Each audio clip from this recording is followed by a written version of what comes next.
రాక్షసి గురువు ఆనందుడికి ఎవ్వరూ లేరు. వారు రెడ్డిగారి ఇంట అన్ని పనులు చేసేవాడు. వాడికి పదాలు పాడటం అంటే చాలా ఇష్టం.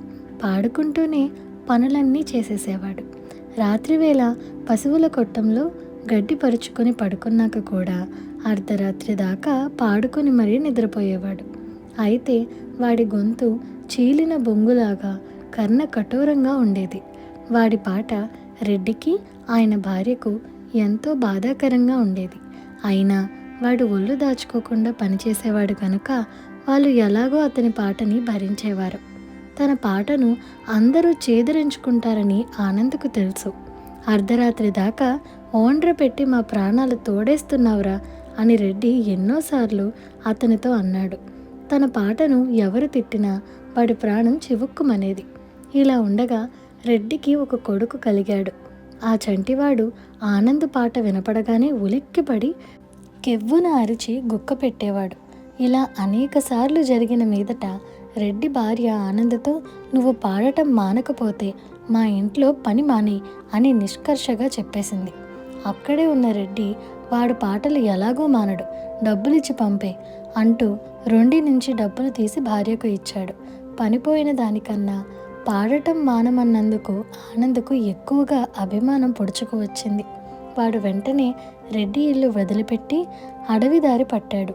చెట్లు చేమలు రాళ్ళు రప్పలు పక్షులు జంతువులు సంగీతానికి తలలు ఊపుతాయని కరుగుతాయని వాడు విన్నాడు. అడవిలోనే చీకటి పడింది. ఆకాశంలో నిండు చంద్రుడు, గాలి నిండా పూల సువాసన. ఆనంద్ ప్రాణానికి వాతావరణం ఎంతో హాయిగా ఉంది. వాడు ఒక బండరాయి మీద నడుంవాల్చి చెట్ల సందుల నుంచి కనిపించే నక్షత్రాలను చూస్తూ ఉత్సాహంగా పాడసాగాడు. వాడు నిద్రపోయేదాకా అలా పాడటం సమీపంలో ఉన్న ఒక రాక్షసి విన్నది. ఆ రాక్షసికి పెళ్లి కావలసిన కూతురు ఉన్నది. ఆ పిల్ల రాక్షసి బొత్తిగా అనాకారి కావటం చేత ఆ రాక్షసిని ఎవ్వరూ పెళ్ళాడటానికి ఇష్టపడటం లేదు. దాని తల్లికి ఇప్పుడు ఒక ఆలోచన వచ్చింది. ఈ పాడే వాళ్ళెవరో మహాశ్రవణానందంగా పాడుతున్నారు. తన కూతురికి పాట నేర్పిస్తే పాట కోసం దాన్ని పెళ్ళాడే వాళ్ళు ఎవరైనా ఉండొచ్చు. నాట్యం నేర్చుకోవటానికి పిల్లది మరీ స్థూలకాయం అయిపోయింది. మరి రాక్షసి ఆనందును నిద్రపోతున్నట్టుగానే తీసుకుపోయి తన గుహలో కూతురు ముందు పెట్టింది. మనిషి మాంసం నాకు అరగదు, వీణ్ణెందుకు తెచ్చావు అన్నది గారాల కూతురు రాక్షసితో.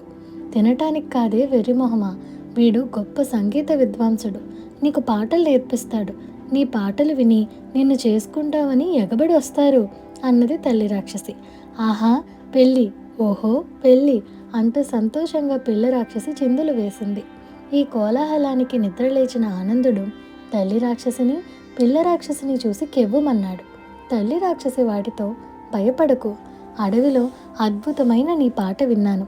నీలాంటి పాటగాడు మరొకడు ఉండడు. మా అమ్మాయికి ఆ పాటలు నేర్పు పుణ్యం కట్టుకో, నీ కష్టం ఉంచుకోనిలే, సంచేడు బంగారం ఇస్తాను అని అన్నది. ఇంతకాలానికి తన పాటను మెచ్చుకునే వాళ్ళంటూ కనబడేసరికి ఆనందకు పారవస్యం వచ్చేసింది. మనుషులు పశువుల కన్నా హీనం, వాళ్ళకన్నా మీ రాక్షసులకే కళ్ళంటే గౌరవం ఎక్కువ అని వాడు రాక్షసిని మెచ్చుకున్నాడు. నువ్వు నీ ఇష్టం వచ్చినంత కాలం మాతో పాటే ఉండి మా అమ్మాయికి పాటలు నేర్పు, నీకు ఏ లోటు రాకుండా నేను చూస్తాను అన్నది రాక్షసి. ఆనందు అందుకు సంతోషంగా ఒప్పుకున్నాడు. తెల్లవార వస్తూ ఉండటం చూసి రాక్షసి తల్లి తన కూతురు నిద్రకు ఉపక్రమించారు. ఆనందు అడవంతా తిరుగుతూ దొరికిన పళ్ళు తిని చీకటి పడిన దాకా గడిపి గుహకు తిరిగి వచ్చాడు. అప్పుడే రాక్షసి తల్లి కూతురు నిద్ర లేచారు. తన కూతుర్ని పాటలు నేర్చుకోమని చెప్పి తల్లి రాక్షసి అరణ్యంలోకి సంచారానికి వెళ్ళింది. పిల్ల రాక్షసి భక్తిగా ఆనంద్ కాళ్ళు కళ్ళకద్దుకొని చర్మాల మీద పాట నేర్చుకోవటానికి కూర్చున్నది. ఆనందు దానికి ఒక పల్లవి చెప్పి అలా పాడమన్నాడు. అది పాడింది. కానీ అది వాడికి పాటలా వినిపించలేదు. కొండ మీద నుంచి బండరాలు దొర్లినట్టు ఉరుములు ఉరిమినట్లు తోచి వాడికి చాలా బాధ కలిగింది. ఆపు, అంతలా గొంతు చించుకోకు, కాస్త చిన్నగా సన్నగా పాడు అంటూ ఆనందు దానికి మళ్ళీ పాడి వినిపించాడు. పిల్ల రాక్షసి మరింత భీకరంగా పాడింది. అది పాడుతుంటే ఆనందకు కడుపులో కెలికినట్టయింది. దానికి పాట పూర్తిగా నేర్పి తాను కునుకు తీయడానికి యత్నించాడు. కానీ అది పాట సాధన చేస్తుంటే వాడికి కన్ను మూతపడలేదు. ఇంతలో తల్లి రాక్షసి 2 దుప్పులను చంపి తెచ్చి, నా తల్లే పాడుతున్నది, ఇంకా ఏ కోయిలో గుహలోంచి పాడుతుందనుకున్నాను అంటూ కూతురిని కౌగిలించుకొని ముద్దు పెట్టుకున్నది. అది మొదలు ఆ గుహ ఆనందకు నరకం అయిపోయింది. రాక్షసి పాట మూలంగా వాడికి నిద్రలేదు. దాని గొంతు వినిపిస్తేనే వాడికి తేళ్ళు జర్రులు పాకినట్టుండేది. ఒకసారి వాడు తెగించి తల్లి రాక్షసితో, మీ అమ్మాయి గొంతు బాగుండదు, దానికి సంగీతం నప్పదు అని చెప్పి చూశాడు. తల్లి రాక్షసి మండిపడింది. ఒళ్ళు దగ్గర పెట్టుకుని మాట్లాడు గురువు, అది నిన్ను మించిపోతుందని నీ అసూయ అన్నది. ఆనంద్ మరి మాట్లాడలేదు. కళ కేవలం ఆత్మ సంతృప్తికి మాత్రమే కాదు, అది ఇతరులను కూడా రంజింపచేయాలి. అందులో సంగీతం మరీను.